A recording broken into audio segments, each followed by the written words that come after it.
வணக்கம். சமீபத்தில் கேரள மாநிலம் வயநாட்டில் ஒரு பேரணி நடைபெற்றது.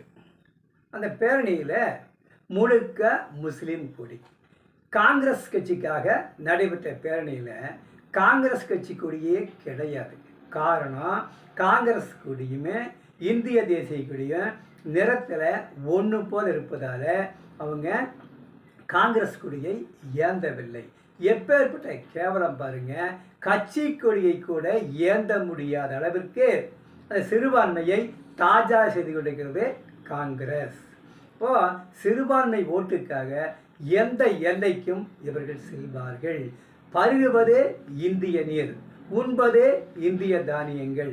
ஆனால் நம் நாட்டை விட மதம்தான் பெரிது என்று நினைக்கக்கூடிய அந்த சிறுபான்மையோட இவர்கள் அரசியல் செய்து இவர்கள் ஓட்டு வாங்கி ஜெயிச்சு யாருக்கு சேவை செய்வார்கள்?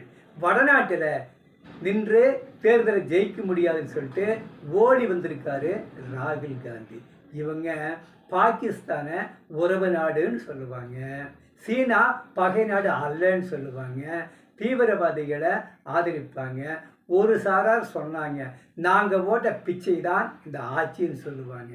அதை கூட புன்முறுவலோடு ஏற்றுக்கொள்வார்கள். எதிரடித்தாலும் வாங்கிக்குவாங்க.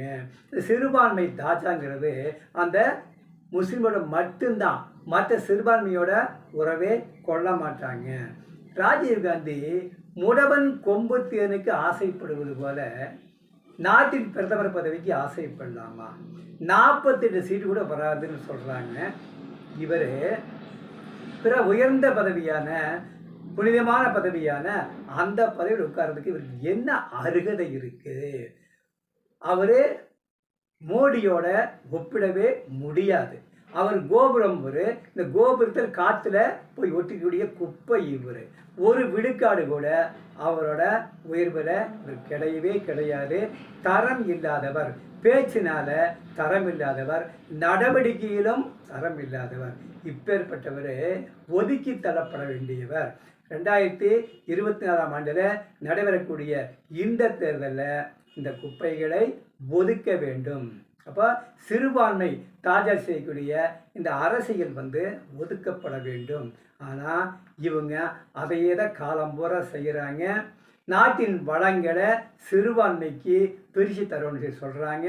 இப்படியெல்லாம் மதத்தின் அடிப்படையில் பிரிவினைக்கு விதிடக்கூடிய இந்த கட்சிகள், இண்டி கூட்டணி கட்சி ஓட்டுக்காக எதையும் செய்வார்கள். ஆகவே இவர்கள் குப்பைகள், ஒதுக்கப்பட வேண்டியவர்கள். குறிப்பாக ராகுல் காந்தி தோற்கடிக்கப்பட வேண்டும். நன்றி.